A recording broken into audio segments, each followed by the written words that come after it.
On this episode of Star Trek Universe, we are talking about just a little bit of news and a whole lot of your feedback. We'll be getting to that right after these words from our mystery sponsors.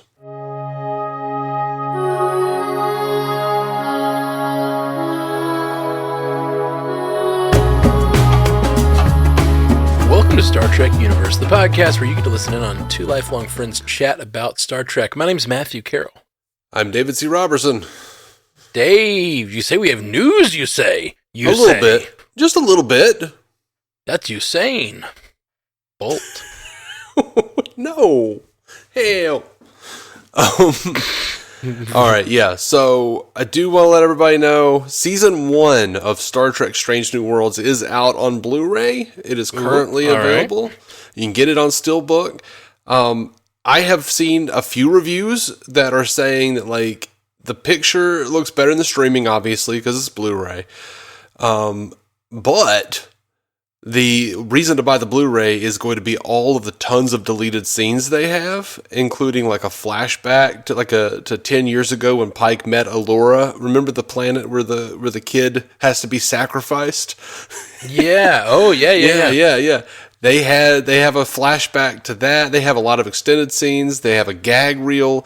Apparently, there are a lot of features on the Blu Ray. So neat. I would say, I mean, I'm going to get it anyway because I'm that guy. Yeah, but, you are. Yeah, you are.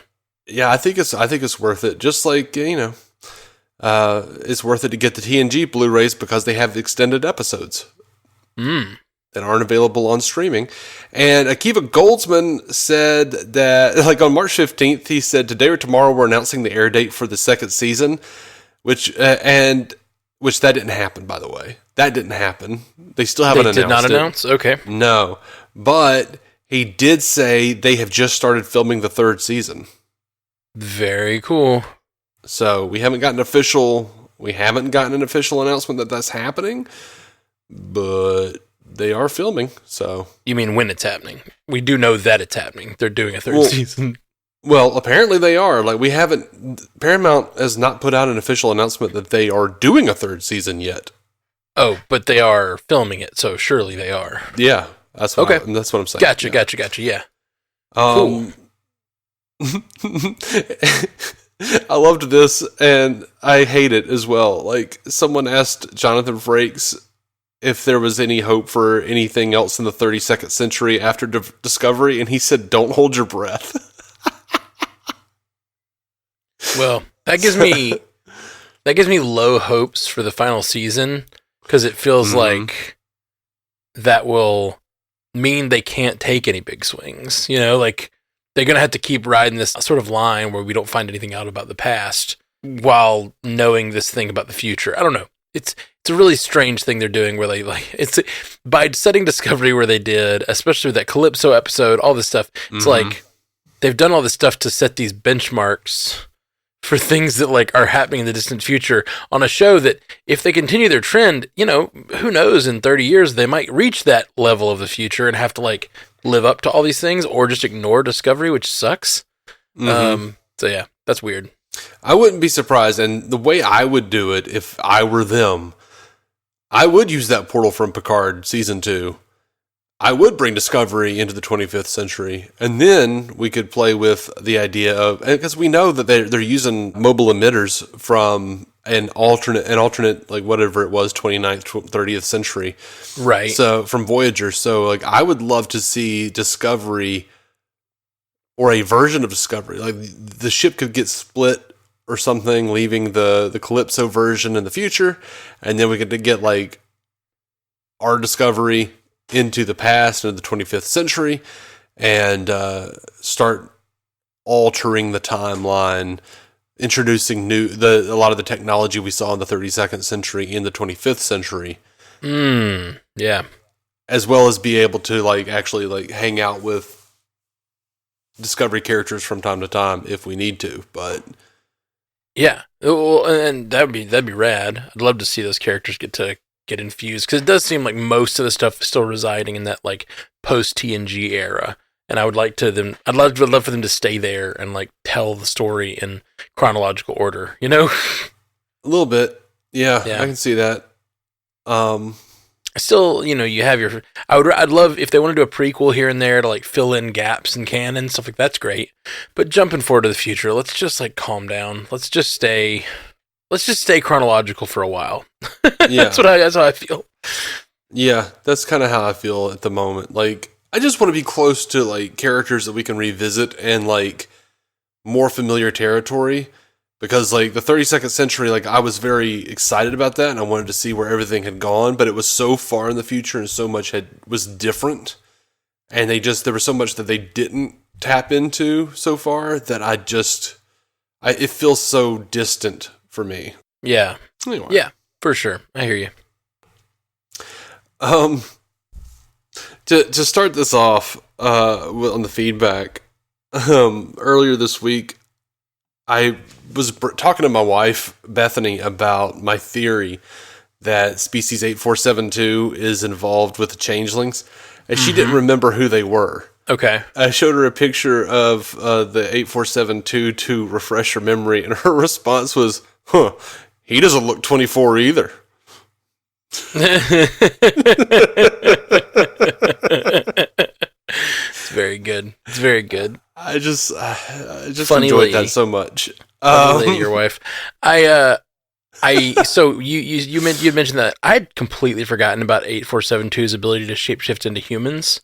So I went back and rewatched a scene of just like them learning that 8472 was. Do you remember the scene at all? I don't. It showed that they could like replicate organs and appear to be human, and it was very similar. They were like, we had to get down to the organ level before the shapeshifting breaks down, which was incredibly similar to the scene in this episode of Picard. That was the biggest evidence I've seen yet to like that could be the case. And the other thing so we know they are shapeshifting. We know that the changelings hate solids, like that's their whole thing. And we know, or that you need to like rule the solids or whatever. And then we also know that 8472 has telepathy. Yes. There's a line in this episode that made me think you're right, and like this theory a lot, because in Crusher, when Crusher's like freaking out at one point, he hears his mother's voice in his head, and it says, "Connect us." And I'm thinking, if this is all possible, if this is all like a real thing, maybe somehow they need Crusher, which would be a reason they'd be seeking him out, to somehow be a bridge between the two peoples, like somehow connect those two changeling or two shapeshifting peoples or whatever. Yeah. I don't know why. I don't know why they'd need him. Maybe there's something in his past. Maybe there's some genetic thing, whatever. But they seem to need him to connect them, but we don't know what that means. Yeah. Yeah. But also, someone pointed out to me and reminded me earlier this week that, I don't remember who it was, but they reminded me that the changelings turned Odo into a solid to punish him. That's true. They did. So clearly they have some sort of capability to do that. Yeah. Could be that's what's happened with Jack. I don't really want Jack to be a changeling. I just think like all of this character development we've gotten for 5 episodes would be like really kind of wasted for Picard if he spent his whole final season getting to know a son that wasn't his son. You know what I mean? Like the whole first 5 episodes are about him coming to terms. So I just, from a storytelling perspective, think it's a really bad idea if he's not Jack Crusher, son of Picard, you know? Yep. It seems like a really dumb thing. It's going to make me like furious if we spend 10 like if it waits till the final episode and we find out he's a changeling, it's going to be like, oh, we spent the whole last season of Picard with him learning to reconcile with the family he never knew, and then that wasn't the family he never knew. Like, that'll feel dumb as... Yeah. Yeah. Remember that episode of TNG where Picard thinks he has a son? No, I don't. I'm not off the top of my head. It's from Bloodlines. I remember back in 94, you were convinced that the guy playing his possibly son was Jim Carrey, and I was like, that is not Jim Carrey. We had a big conversation about it. He does look a lot like Jim Carrey. But at the end of the episode, it turns out he's not Picard's son.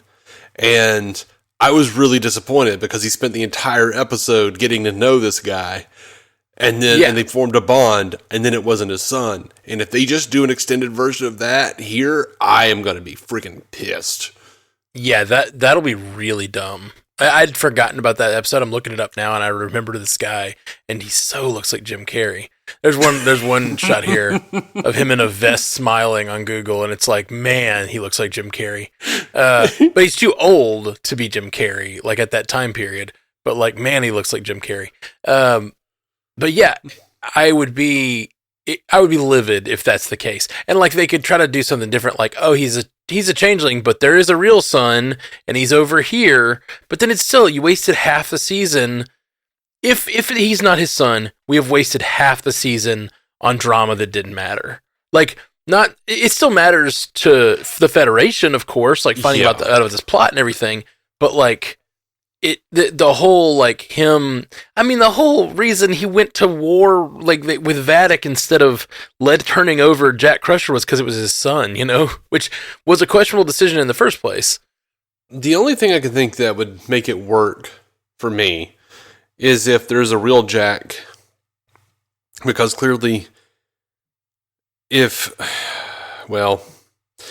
there's a real Jack and Changeling Jack is keyed into his memories, so real Jack, if they're like mentally linked or something, and so real Jack is getting all this, you know, whatever. That's just a lot. That's just a lot of It's not a lot if 8472 is involved and they are like telepathically linking this changeling to Jack Crusher. Yeah, it's true.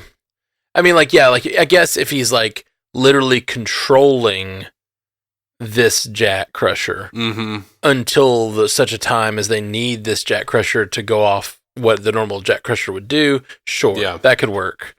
But that just feels like a lot of steps to get back to Jack Crusher, which I'm like, I like this character a lot, and I really don't want him to just be a changeling or not be around or whatever. I don't know.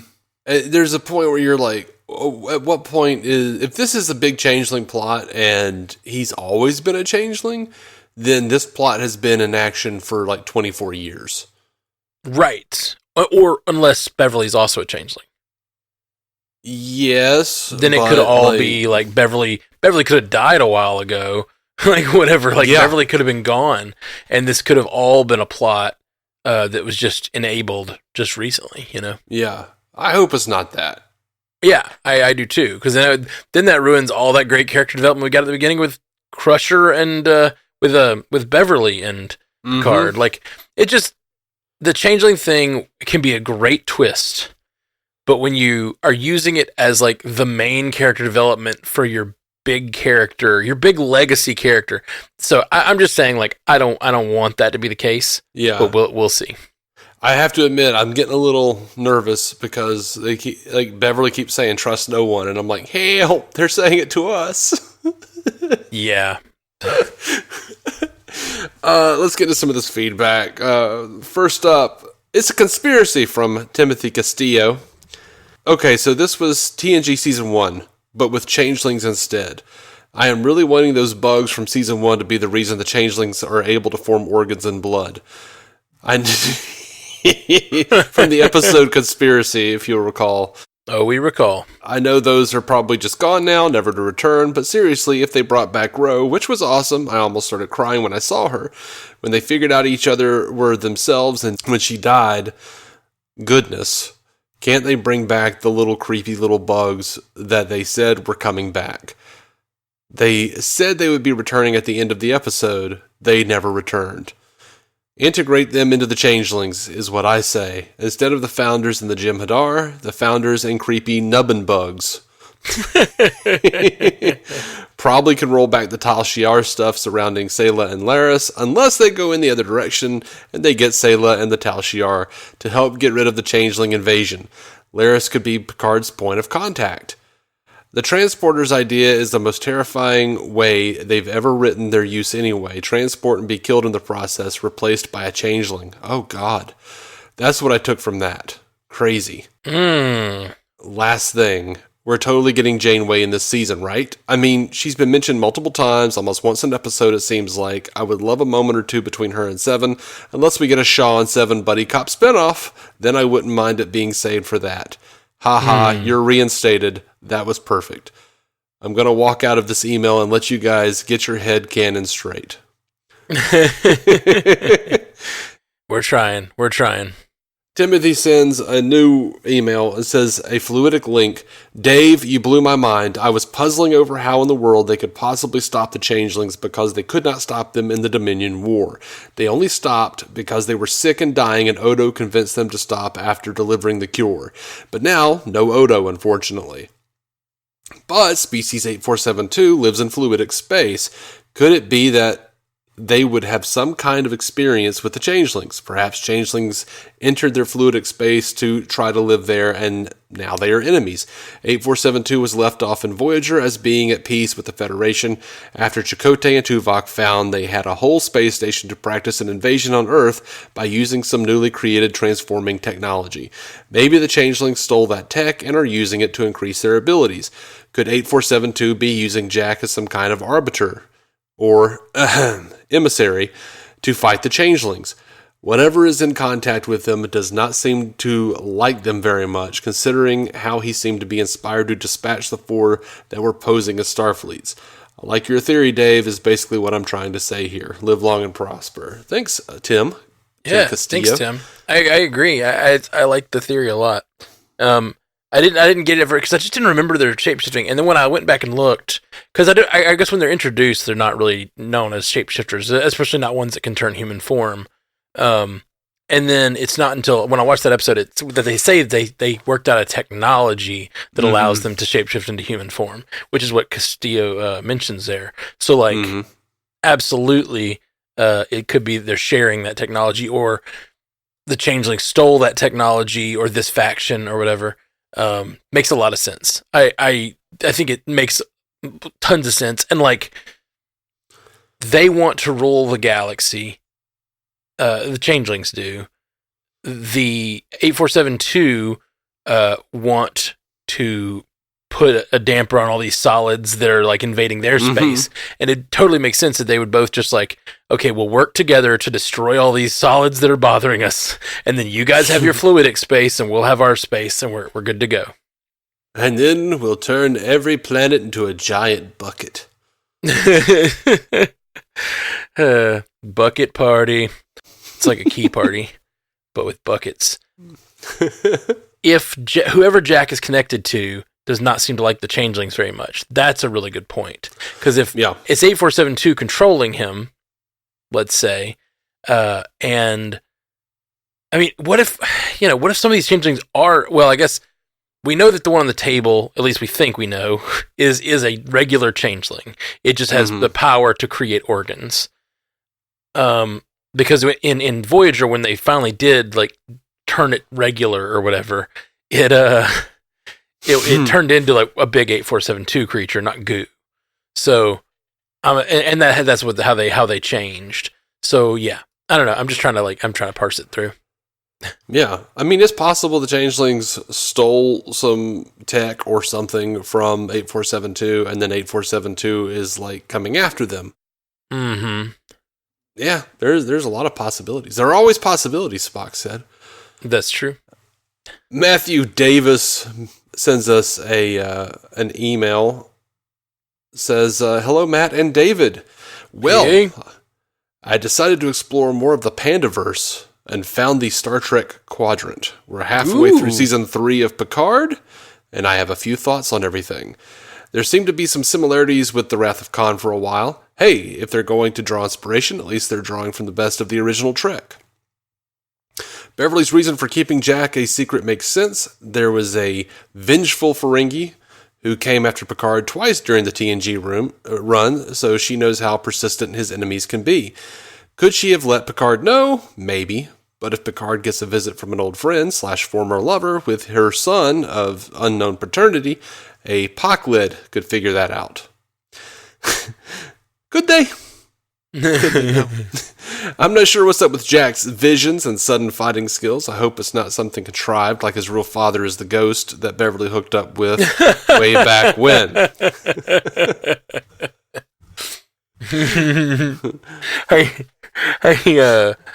There's a meme going around that showed like Picard not responding to Beverly's text or something, and someone's like, "So you got to respond, Picard. She doesn't like to be ghosted." And then Picard just looks like, oh yes, she does. Matthew continues, so glad to see Worf, one of my favorites from the TNG crew, and so weird to see him as the good cop with Raffi as the bad cop. I'll agree with that. I actually like Shaw. They could have made him into the stereotypical by-the-book commanding officer we've seen so often. Instead, he's still dealing with PTSD from Wolf 359 and has probably spent his career living up to the sacrifice of his comrades. You can't help but feel for the asshole from Chicago. I agree. Yeah, I love Shaw. It does feel like they could be setting up multiple future projects, the crew of the Titan, Worf and Raffi, and Jack, or maybe all on one show. Star Trek The Second Dominion War? Ooh. I wouldn't mind a Second Dominion War necessarily. But I wouldn't mind it, especially if the rules have changed a lot. You know, like we had the Dominion War, kind of like World War I, World War II, or whatever. You know, like the Dominion War and the Dominion War II. But this time it's like, they've infiltrated different governments. They tried to bring the Romulans in on their side, for instance. It could absolutely fall along different lines, just like they had the Cardassians last time. Different solids, such a rich area to mine because of the way that they colonize other species and control them with both fear and with like deception and shape-shifting, you know? Yeah, I would watch Star Trek DW2. Yeah. Me too. I'd watch all of it. I'd watch anything Star Trek, though. Yeah, I know. It's like, of course you would, Dave. Well, we got a podcast to do. I'm going to watch it. As if I didn't have a podcast. Yeah, exactly. Matthew continues, some of the graphics in the closing credits have me wondering what we might see coming up. Didn't they say Geordi is in charge of the Fleet Museum? They've shown a graphic of it along with some of the ships on display, including the Voyager and the Enterprise A. And we have two characters with command experience without ships to command. I'm not holding my breath, but can you imagine a battle scene where Picard is leading a small fleet consisting of the Titan, the Voyager, and the Enterprise A? Oh man, don't put that hope in my heart, man. Yeah. Don't put that hope in my heart, but you know what? I know Terry Matalas is a huge fan of the movies. He loves the Enterprise A. That's why the Titan looks so much like her. Yeah. Oh, so now I've got that hope in my heart. Yeah. Thanks. You've really ruined David's life just now. Yeah. There's no way they can do a show better than that for me right now. I see that is no pleasing you. He also says, rest in peace, Rolaren. I get the feeling there could be other losses before this season concludes. Yeah, I gotta say, that feeling too. I didn't get to talk about it much I was really tired when we recorded last week. I mentioned it on the cast a little bit, but this freaking Adderall shortages got me all messed up.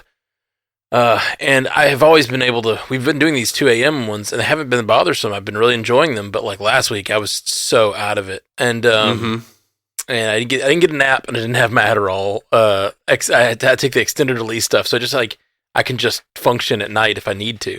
And man, I rewatched it today and I love this episode. And particularly the Rolaren sacrifice, is just really good, and her saying, I'm going to do what you did for me. I'm going to give you a fighting chance. Like such a great line, great connections to the past.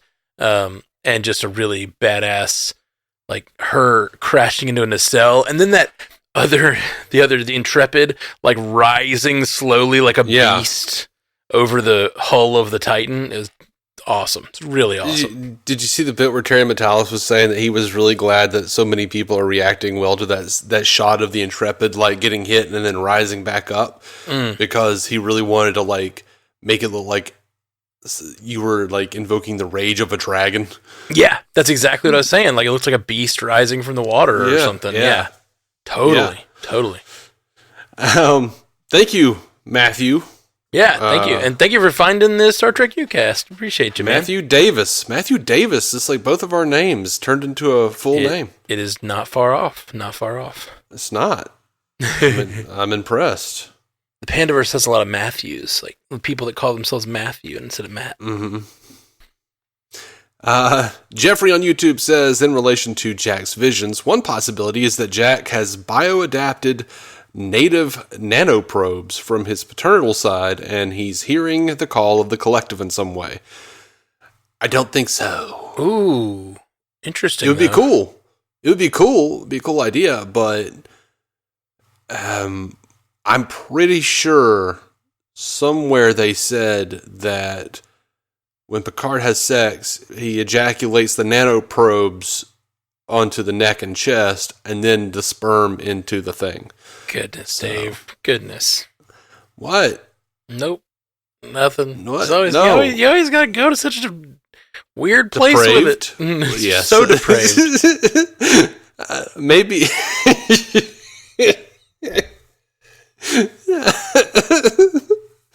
I know. We're just having a light little clean Star Trek conversation. He doesn't insert the Borg dick, Jeff. Yeah, they removed most of his implants, but not the second member. Yeah, they started to, and he was like, no, keep that one. Oh goodness.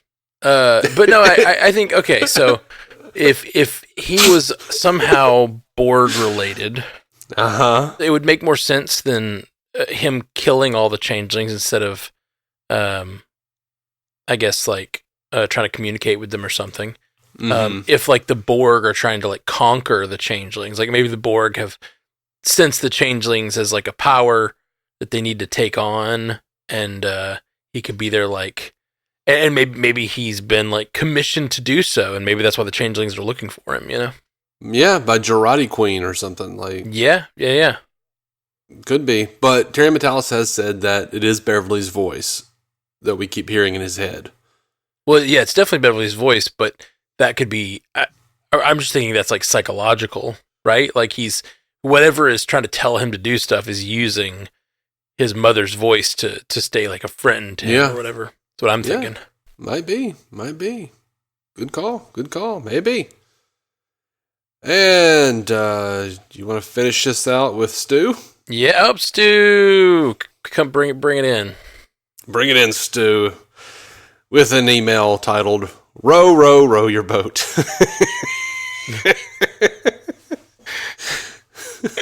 Very nice. You bastard. Hey, guys. The woman is dead. Have respect for the dead. Hey, guys. I'm glad Jack put his foot down and made it clear to Jean-Luc that he's never, ever, ever, ever, ever, ever, ever, ever going to be a part of Starfleet. So relieved we've drawn a line under this issue and it will not be revisited again. And Jean-Luc's palpable disappointment is just going to be a realistic thing that he's going to have to deal with. 100%.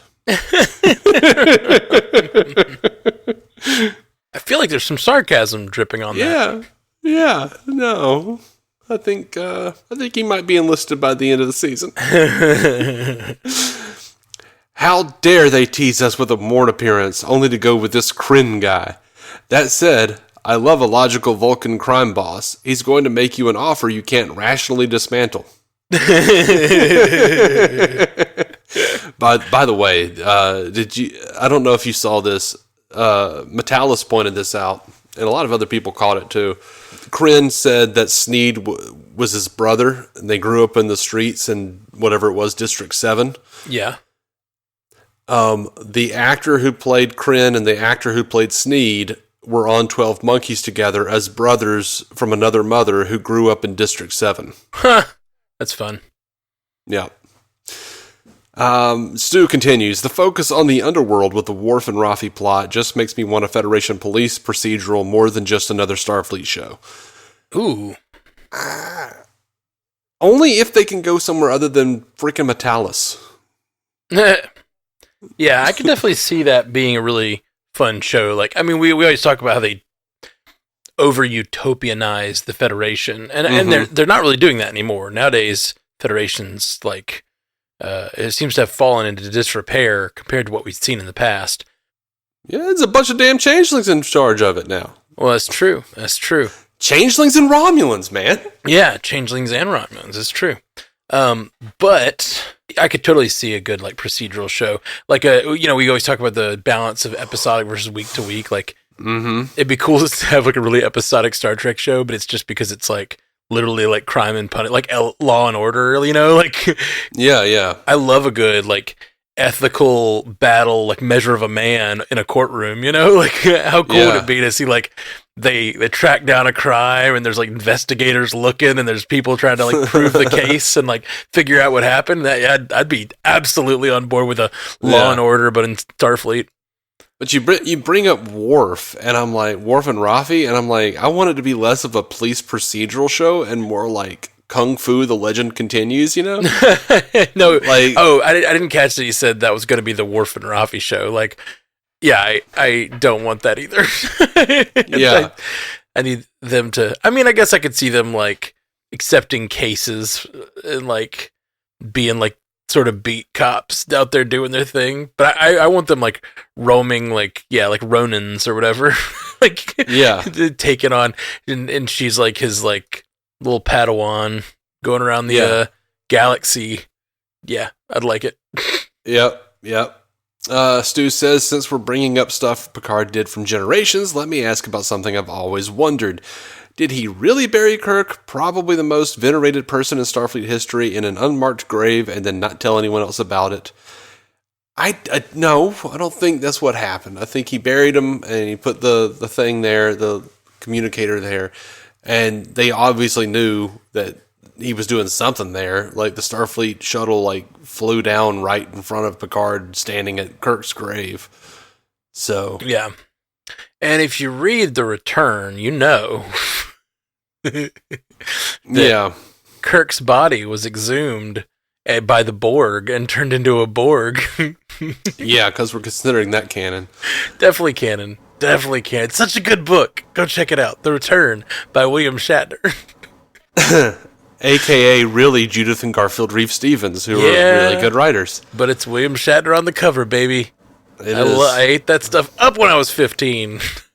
Me too. Or 12, 13. I don't know when this book came out. I was reading the last one in college. It was like 9 books. I tried to go back because and find them on Audible, and they do have them on Audible, but they're truncated or whatever. They're abridged. Oh, God. Yeah, and I was like, but I also am not going to have time to go read them. So I was like, but do I want to pay like $9 a pop for the abridged versions? I don't know.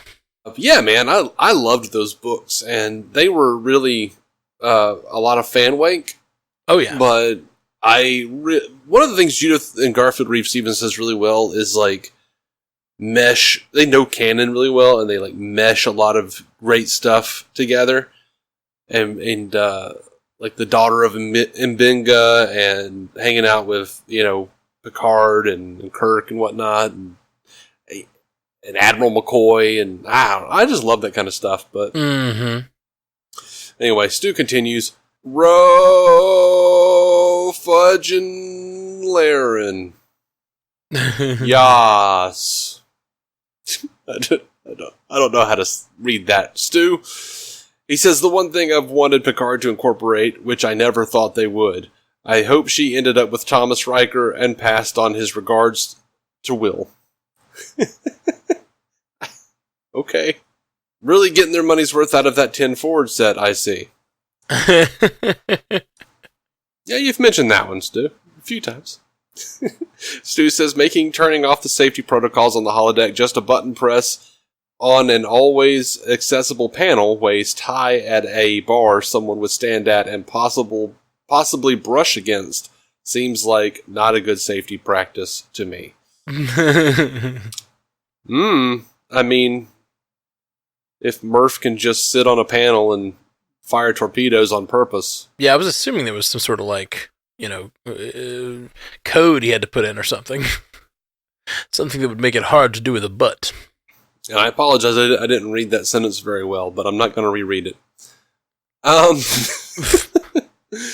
Stu says, I have been rehearsing this conversation for 30 years. Wow, that's really not a lame-sounding thing to admit to, Jean-Luc. Come on, man. Come on. They're in the future, man. It's like Roddenberry. They're not afraid to admit when they've done stupid shit like that. There's no judgment. It's all cool. They're evolved. That's why Jean-Luc doesn't wear a toupee. Or ever worried about using 24th or 25th century technology to give him his hair back. Stu says, yeah, the Maquis were the OG. The Federation isn't right all the time, people. This new breed of rogue characters are poseurs by comparison. Poseurs? Like Poseurs. Is that a reference? Poseur? I don't know. Yeah, it's another term for poser, but... Oh, okay. That's all it is. I thought, I know poser, but poseur, is that like the French version? I don't know. I was like, I was trying to get the combination. Stu always has such clever wordplay. Thought I was missing something. Yeah. Stu says, the old fight to the death. That's the TOS fight music in case you didn't get it. Immediately thought of that when he was telling him to fight to the death. I thought Worf's talk of sacrifice before the fight meant he'd be giving up one of his backup organs to sell the deception. His second spleen, for example. If I had a nickel for every time Michelle Forbes played a tough officer in a space opera TV show, which has Ronald D. Moore connections, who gets killed by a life form who specialized in infiltration, I'd have 2 dimes. But it's weird it's happened twice. Wait, if you had a nickel for every time it's happened, you'd only have 1 dime. If it's only happened twice. Yeah, it's true.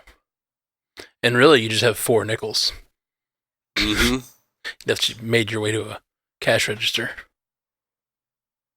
Stu says, why do I get the feeling Forbes only agreed to appear again if they killed her off at the end? Oh, totally. Totally. I believe that. Stu says, I didn't know, though, about how they're totally focused on how Picard relates to Ro, but ignored Riker's whole thing with her. They banged when they both had amnesia. I didn't remember that. I don't remember that either. Riker has banged so many ladies on TNG, I doubt I think he has bang amnesia. He probably didn't even remember that it happened. It's just bangnesia. Yeah, he's probably like, I've had sex with so many Bajorans, I don't even remember if she was one of them. He just remembers vaginas with the little nose ridge on the top. Oh, goodness. And we're back. And we're back, folks.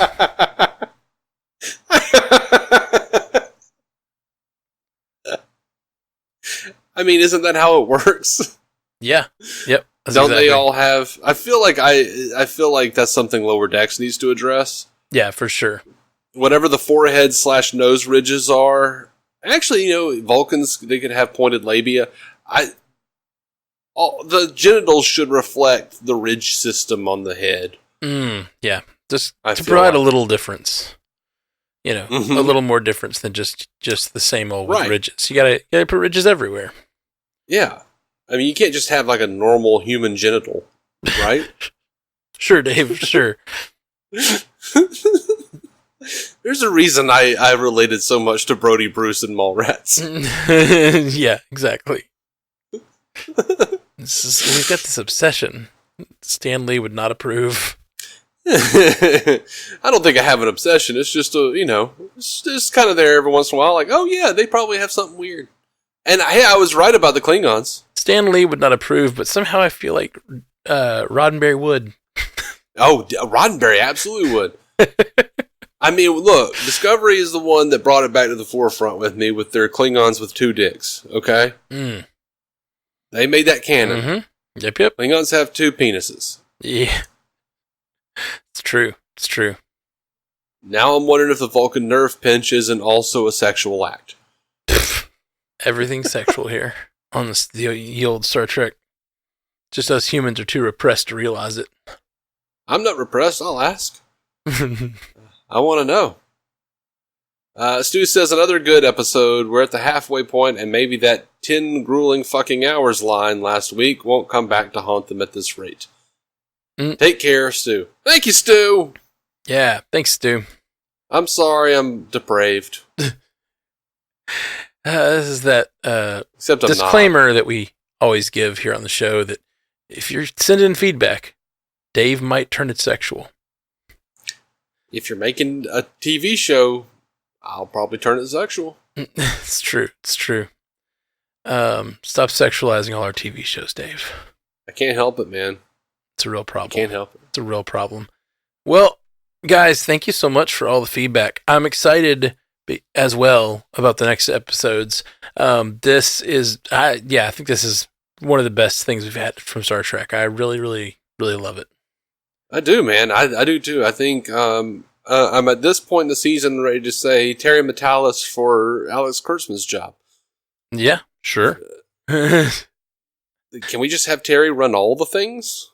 Yeah, I do think there is a need for a little more guidance on what they're doing globally, because there's just such a chance for these shows to like if we did get a Raffi and Worf show and a Titan show and a Janeway show or whatever, like all these shows started like materializing and they're all in the same time period, we could get that classic Star Trek thing where you can have people show up on multiple shows. But even better than that, you could lead to big crossover events and have, since you're not beholden to the TV format, you could have a big crossover movie here and there where, all of them have to come together to fight some big thing instead of, and build these characters out over the course of a season or two and then give them all a big movie. Like, man, that's the dream right there.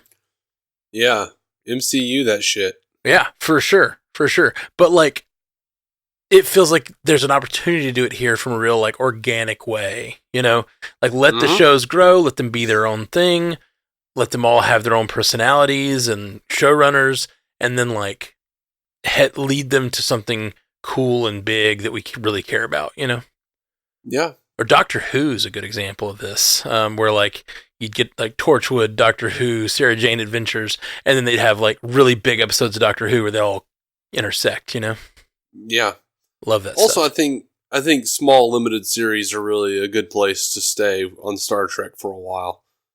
Like, do a Star Trek Janeway, do a Star Trek Titan or whatever, but keep it at 3 seasons, keep it at 30 episodes. Keep it at, do a limited series where it's just 1 season. One of the things we've talked about before is when they try to build these shows out, they have to pay for the sets and they have to amortize those costs over a certain number of seasons, or the shows don't make much sense. Mm-hmm. But one thing that we're seeing is like they've made enough of these shows now and had enough bridges and had enough, they can refit a lot of these rooms to do different things. And you now have a bridge of a Titan class, or like, what is it called? A Neo-Constitution class. Like they could just use that for a different Neo-Constitution class. And you've got a bridge of a few different ships like that. And if you start doing that in the same time period, you start building out like assets you can reuse, not to mention, of course, the digital assets you can reuse. So yeah, I think there's a lot of possibility there, but they keep making the shows so far apart. You can make the shows very different without setting them in different time periods and such. If I were showrunning Star Trek, I would definitely do limited things in other time periods. Of course, it's Star Trek, like go at it. But like, yeah, I would really want to see like a unified era that it feels like Star Trek is now, like, because in the past we were able to say like, okay, now we've moved to the 24th century or whatever, and now it feels like we're everywhere. And it just doesn't feel cohesive. I don't know. Yeah. I mean, even on Next Generation, they were using the movies, 23rd century ships and models and stuff, like the Miranda class from Reliant and Excelsior class. And in Star Trek 6, they basically rearranged engineering, and it was the same engineering set from TNG. Right. And that's, I guess I'm getting at it. Like they can do that kind of stuff. It would just feel it would feel weird if they brought in like the Constitution class bridge and like ship look that they're using on Strange New Worlds right now. I know you'd hate that for different reasons, but I just mean like even if it was the 1701A exactly right out of the movies, then it's like it would still feel weird. Not to have it on an episode, but for it to be like the main ship of a show, because its power level would just be so dwarfed, which could be interesting, I guess. I mean, you could have like that Firefly effect where like, maybe you bought a old Constitution class clunker and you're making it work, in the 25th century. Like that could be fun. Like a smuggler, like living on an old, like, Constitution class, that would be cool. I'll put this out here now, but years ago I had basically put together a pitch, and I never actually sent it off, and I should have, but I put together a pitch for a series that would involve the child of Cisco from the end of DS9 going on adventures, and one of the things they do is they go on the run from Starfleet for whatever reason, and they find this old outpost that's like a junkyard. It's like a ship junkyard that's run by Miles O'Brien and Tom Paris, because Tom is so into like old ships and stuff, and they wind up either buying or in some way stealing an old Constitution class starship that's halfway functional. But yeah, I would love to see that. That would be a lot of fun. Yeah, I think all this. So I think all the ships could have their place, like older ships, newer ships, whatever. But it's just a matter of making it work for the production schedule, and like and I think like keeping it all the same time period would allow them to do some things with their sets that would feel more cohesive, but yeah, just like what was it? Defiant had, I think it was the Enterprise E's bridge. Oh, did it? That's funny. Yeah, they just like moved it around, something like that. They did that kind of shit all the time. Yeah, in the classic days. I never noticed. that coffin / torpedo tube that Spock was shot out of. Man, that thing showed up on so many planets. The sunglasses case.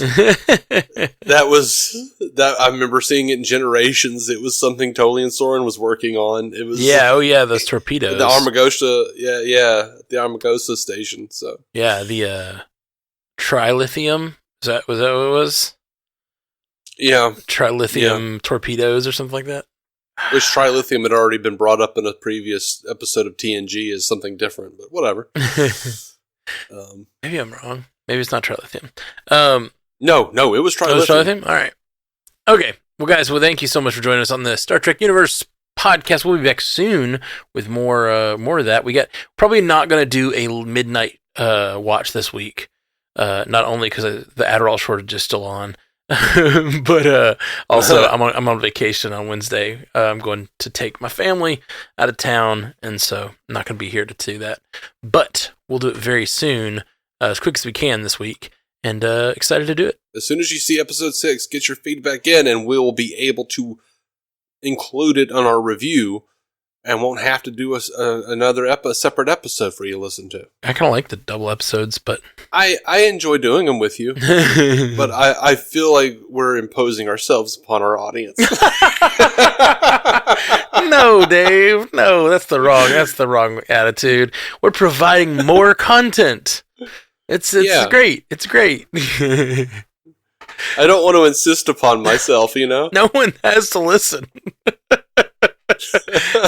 They're all listening by choice. It's okay, Dave. You're not imposing yourself. That's a really weird attitude to have. It comes from like one of we went through a period where we used to do a lot of episodes on DC on Screen, and one of the listeners got mad at us and like left a negative review on Apple. Right. They said they flood your news feed with episode reviews. Yeah, I thought that was a good thing. You're getting a lot of content for free. Right. That's one guy. Never mind. That's one guy. I know. I know. Yeah, but you know the negative comments. The negative comments are the ones that stay. I do, but that's the thing. The negative comments are not the ones that stay. They're the ones that stay in your head, but they're not the ones that stay in reality. The people listening are here because they like the show. And the thing is, like, okay, I get it. I do. Because we do the MCU cast. And there are times when there's, like, not enough content. And we're trying to keep the feed active. And, like, trying to do a lot of episodes that I feel like, are we even, like right now, we've got so much content. And I'm like, I know people keep saying they like the show, but I want to keep the episodes good. I want them to have, like, the best stuff. Like, I don't want them to be boring episodes. I want them to be things to... But when there's no content and no news... And like even feedback's drying up. It's like, what are we talking about this week? You know. Mm-hmm. So I like to put a lot of work into it. But honestly, like right now, we're in the middle of like one of the best seasons of Star Trek in years. Having 2 episodes to listen to, I don't feel like isn't in position. I guess it's just like, hey, let's talk. Like, you know, if we're watching a show that's a little less interesting and a lot. I mean, you can tell by the people writing in, like. We've been doing the show a while, and Stu has been our loyal feedback giver. I call him the caretaker. We are the little Okampas, and he's providing us with the sustenance of feedback that we need every week. But you know, every week we're having 6-7 people write in, and you know, there's a few hundred of you guys listening, and we appreciate every one of you. But like, absolutely. You know, to me. When you see feedback, it is a sign of engagement. It's a sign that other people are listening, and not just listening, but they're like listening enough they want to get into the conversation. So I love it. That's why I feel like these are worth it. Because if we were doing 6 or 7 feedbacks on a review episode, it would be like 2 hours long, or it would be, or we'd have to keep everything so short that it wouldn't. It'd feel like we weren't giving it its due. That's true. Anyway, this is all a conversation we could have had off the cast. Sorry. It is, but I like giving people a little look behind the curtain. Yeah, behind our psyche and how we're like, how we stress out about like making the shows good and not flooding people's feed with bullcrap. Yeah. I'm excited. We finally started it. We've been talking about it for a long time. Over on the MCU cast, we started this week. We're dropping it Monday. Our rewatch of the Infinity Saga, which I think is going to be a really fun and interesting thing to do because we're going back to Iron Man and just starting over and rewatching each of the movies and talking about how they seem different in the light of what's coming and all that kind of stuff. Mm-hmm. So that's dropping Monday, and I don't know. It's exciting because like right now with this big drought of content, it's just exciting to have something like that to look forward to and do something kind of neat and interesting as the months of Marvel just not even announcing anything drone on. Pretty upset about it. They gotta reconfigure, man. They gotta figure out what's coming next after Ant-Man failed so spectacularly. Yeah, I haven't seen the numbers on the... has it failed? I haven't even looked at the numbers or whatever. I know it failed critically. Oh, I don't know. Yeah, I don't either. It did fail critically. I have no idea. Like... and by failed critically, I don't know that it... Yeah, I just don't even know. I know that like it got worse. Yeah, it got worse on Rotten Tomatoes. So I guess that's like a good whatever that it failed critically. A good metric. It's not. It doesn't mean shit. Right. Honestly, like I hate Rotten Tomatoes. Oof. Yeah. I will say it failed compared to most other Marvel projects. Oof. Yeah. Right now it's at 463 worldwide. Which, you know, a number of them hit 1 billion, and I haven't seen. I think, if I'm not mistaken, I think a lot of these hit like 600,000 and 700,000, and I don't think this one's going to make that. Yeah. But yeah, I do. I legitimately think Rotten Tomatoes is bullshit. Like, sure, yeah. One, like, it's just, you know, aggregate bullshit. But the what kills me is just like when you look at it, people are always like, "Oh man, 47%," and you're like, "What was the audience score?" Because critics are assholes. Oh yeah. The audience score is what matters. I do think that Quantum Mania got a slightly lower audience score than normal, but it was still like in the 80s. You know, it wasn't like it got 30 or something.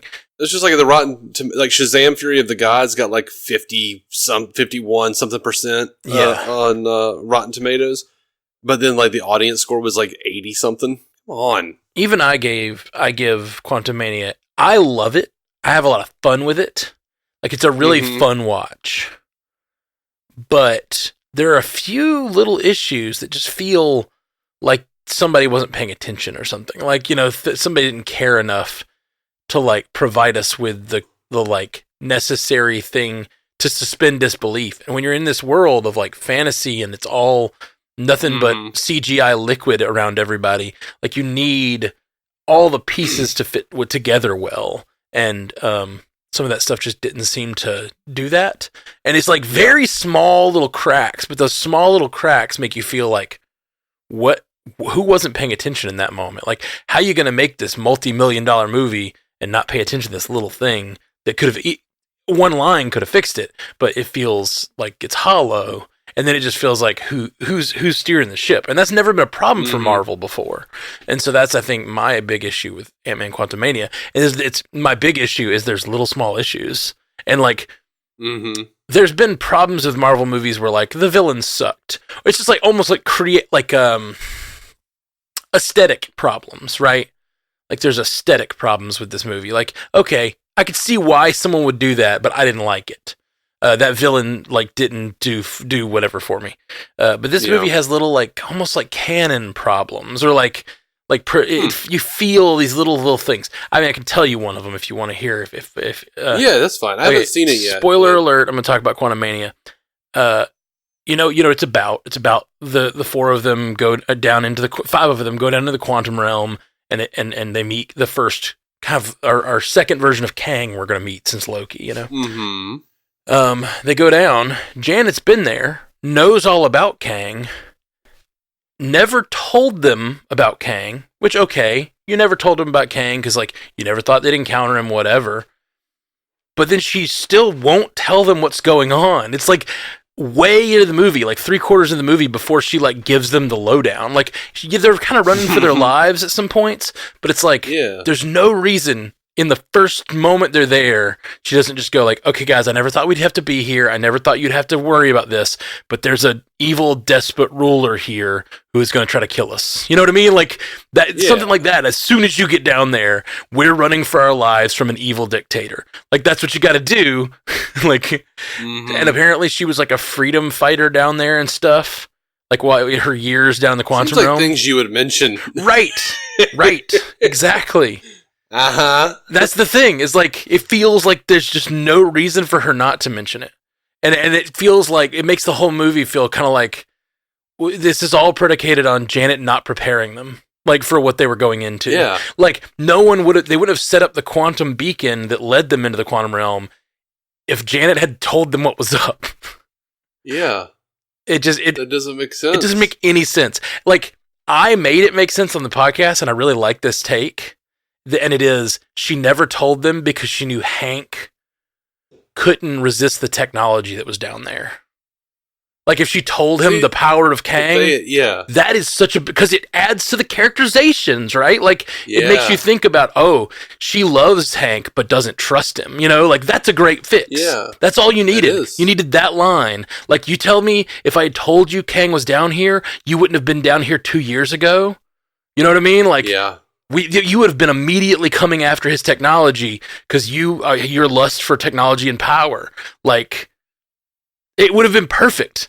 So they just needed something. They don't have to do my thing, but like something needed to be there, some sort of thing, and they just didn't do it. And it feels like this. But your thing was so good. My thing was really good. I really like it a lot. But like, and it literally took me 3 seconds to come up with, too. So I'm sure there are writers out there who could come up with something better. It's just like, why did you leave this hole in the movie? And there's just a few little things like that feel like they were setting something up, and then they're setting something up with this Cassie versus Scott ideology difference, and then it just disappears from the movie. It's like clearly there's some sort of script change or something, or during shooting they changed the direction or they edited some stuff, and it just feels like that's just gone. And yeah, I don't know. There's just little things like that. There's a line at one point that Ant-Man screams that like doesn't really make sense in the context of this storyline, but there's these imagined storylines that people have kind of put together based on what they introduced. That line would have made sense if this had happened in the movie, but it didn't happen in the movie. They took it out or they edited something. You know, there's little stuff like that you're like most of the movie is great and funny and fun and like exciting, and Kang is terrifying and all that stuff, but like there's just these little holes, and that's not what Marvel normally does. That's not the way that Marvel fails when it has failures, and it makes it feel like someone didn't have their hand on the wheel or something, and it makes it feel like something that's shaking up maybe is going like, hey, who let that happen? You know, like who let that hole stay in the movie? Anyway, so that's what we've been discussing way too much over in the MCU cast, because like that's all they have out to. Here's the problem: is you get like, okay, yeah, there's a problem, they need to fix it, and they need to stop and retool whatever. But that leaves shows like ours, all these YouTube shows, all we have to talk about right now is Quantum Mania. So you have a problem. You left this big like, you know, turd on the floor, and that's overstating it. It is really, really good, but they left these like. You left this piece of pottery that is wonderful but has cracks in it on the floor. Yeah. And like that's all we have to talk about for like the next 4 months. You know, it's like, so we're just sitting here talking about like people are writing in and like giving us good headcanon, like maybe it's because of this. I'm like, yeah, that's really good. Wish that was in the movie. Like it's just like you know. Yeah. So it's just a thing. I don't even remember how we got on this. We were talking about something that related to that idea. Rotten Tomatoes. Oh yeah. So I get why that score is lower than the average Marvel movie, because it's not. It just doesn't even feel like an aesthetic difference. It feels like actual problems with the movie, which sucks. I really hate that. But anyway. That's how it is. That's how it be, though. Anyway, again, these are all conversations that this is not the place for, but I'm glad you hope you guys enjoy it. Hope you guys enjoy us imposing ourselves on you like this. All right. Good to talk to you, Dave. Jolan True. Good to talk to you too, man. Live long and prosper. Thank you for listening to the Star Trek Universe Podcast, a Stranded Panda production. If you'd like to hear more from David C. Robertson, check out the DC On Screen podcast or maladjusted.tv for his web videos. If you'd like to hear more from Matthew Carroll, check out the Marvel Cinematic Universe podcast or listen to his music. Just search for Matthew Carroll anywhere you get music.